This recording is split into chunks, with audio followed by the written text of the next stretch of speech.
Here we go again with another couple of landscapes taken from my time in Boyle Heights. This particular painting has two images on it. One landscape on the top and one on the bottom.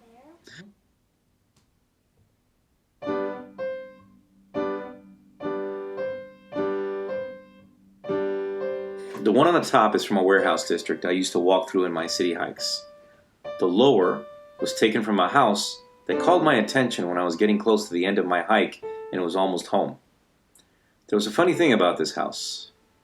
It was an old two-story house that might have been worth something if it were not in such disrepair.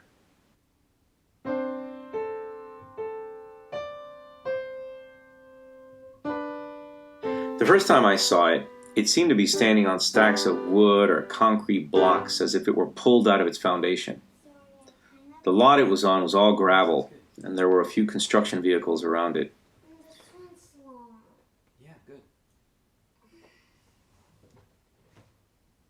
I was on First Street, and I was about to cross North State Street, and it was on my right. The next time I was on First Street heading home, I was coming close to North State Street, and that very same house was on my left.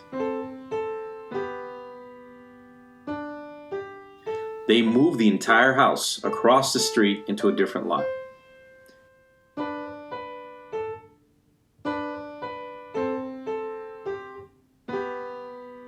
This other lot was filled with nothing but gravel and some patches of old grass. But now the front of the house, instead of facing south, was facing west towards State Street. I immediately took an interest in this house, looked it up online using Google Maps, tried to learn why in the world they would move this two-story ancient dragon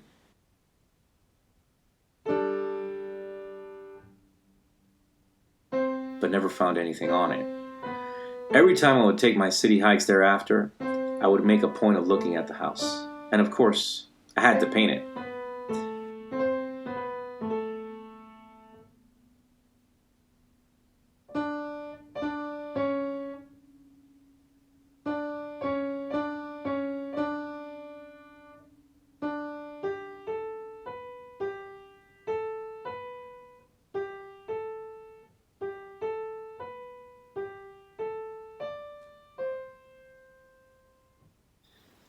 About the other image, the top landscape interested me because of the rusty warehouses I found in that district, and I was trying to capture those rusty holes in the walls without being successful about this.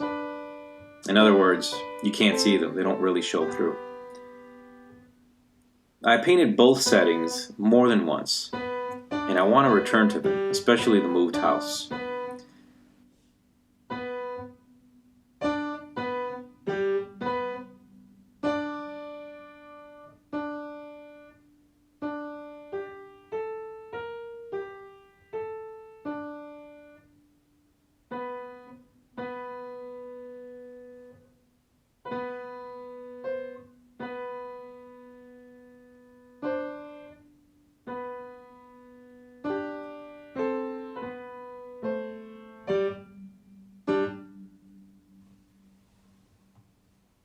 Second page is hard.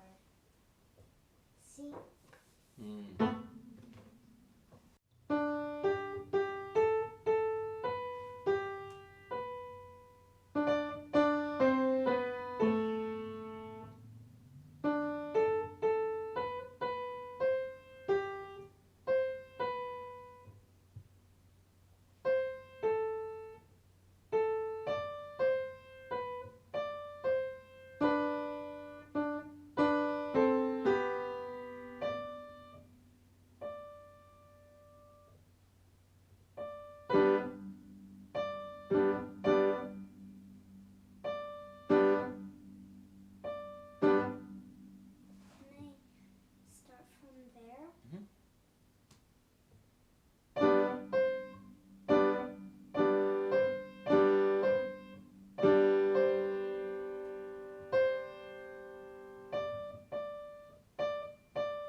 No, sounds good.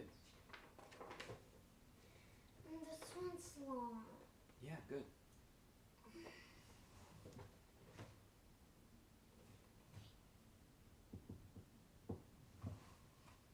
The brush I'm using is called a liner, appropriately enough. I'm starting okay. Most artists use sable brushes for such line work, especially when working in ink, but I use cheap nylon brushes that are intended for acrylic paints.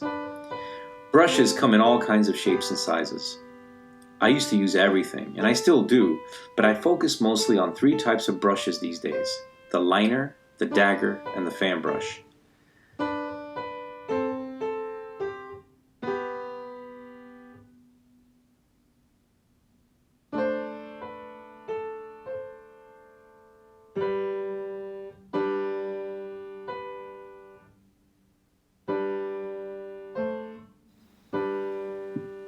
My choice of brushes used to be typical rounds and typical flats.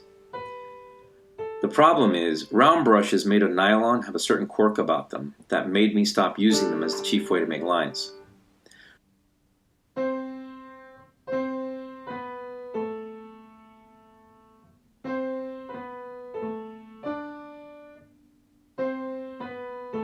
When you press down on a synthetic round brush, it creates a leaf-shaped print instead of a solid. It's actually kind of cool if you were looking for that type of shape or pattern. But when I need a reliable brush that will give me a dependable line, I had to stop using them. The liner is also a round, but the longer hairs give you a different effect.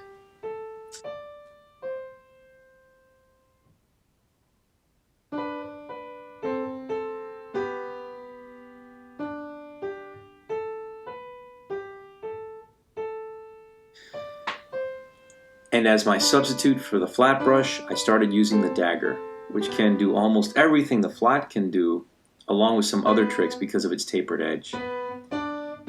For line work, I now use the liner and the dagger. The dagger gives a more variegated line.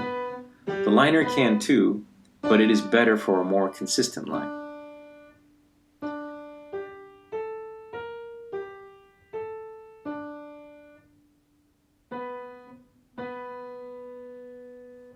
The trick with the liner is that the hairs are so long, it is hard to work at first.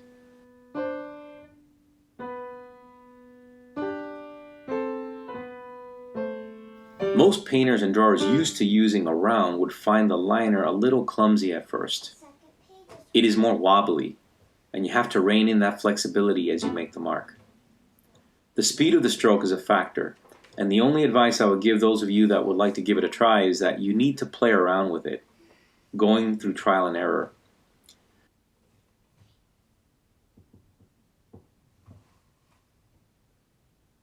I'm starting okay.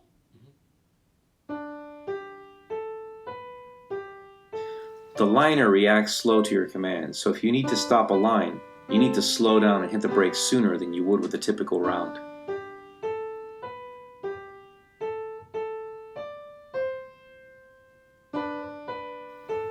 If you pay attention to the brush action I'm doing in this video, you'll notice I am trying different ways of making marks.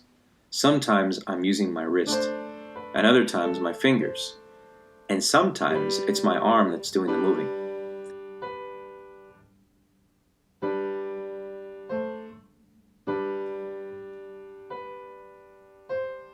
I sometimes tilt the brush, and I sometimes hit the drawing at a perpendicular angle. All of these variations on making lines relinquish different effects, as you can imagine.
The line drawing for the top landscape is almost finished at this point.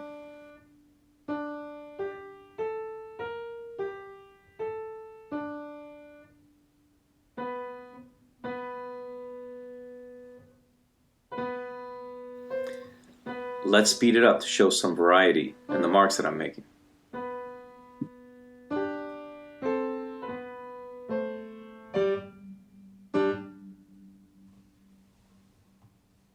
The second page is hard. See?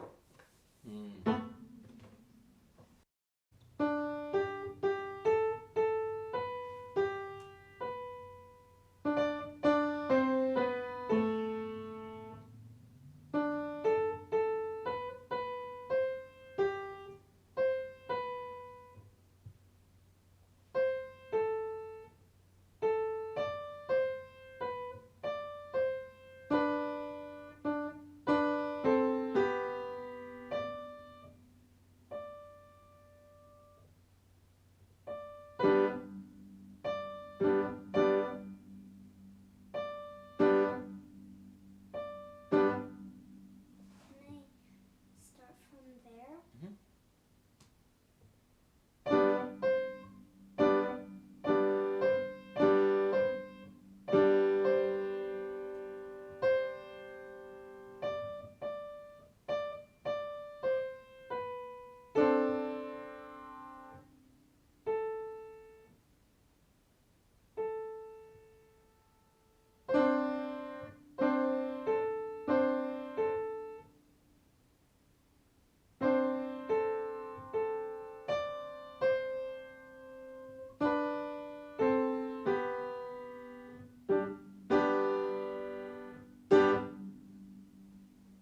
Sorry, I kind of messed up.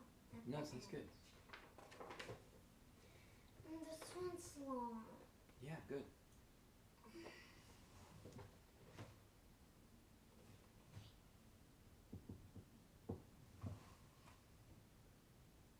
I'm starting, okay?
Second page is hard.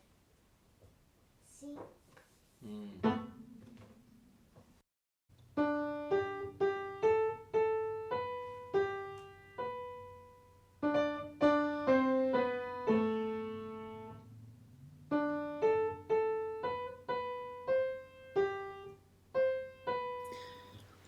If you like Zap-stract kinetics, you can like and subscribe to the channel. Hit the bell icon if you want to be alerted to new videos. And follow me on Twitter and Instagram.